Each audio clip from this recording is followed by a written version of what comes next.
You mentioned the keto green way. I assume that's ketogenic diet. Can you explain that a little bit and what that entails? Yeah. So when we say keto, we immediately think like butter and bacon, right? But that's not the case, as much as we may like it to be. We think ketogenic is the process of using ketones for fuel as opposed to glucose. And so my concept is to empower our body, getting into a state of ketosis, consistently or periodically at least, along with adding in the greens, the alkalinizing food choices and lifestyle factors, so that we maintain a very natural anti-inflammatory body chemistry. And the way we measure that, just we can measure very cheaply and on a daily basis, is to check urine pH. We're not talking about blood pH and the alkaline myth and the things you hear like, oh, well, the blood pH never changes.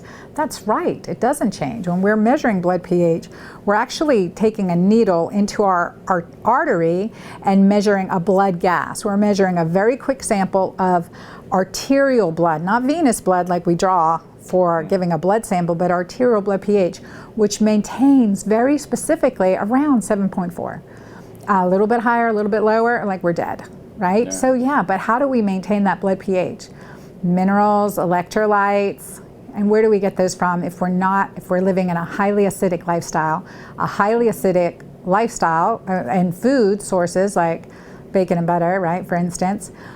How are we getting that? We're robbing our bones, robbing our muscles, robbing Peter to pay Paul, so to speak, right, to maintain that. And how do we know if we're staying more alkaline, nourishing our body so that we're not stressing out our entire system?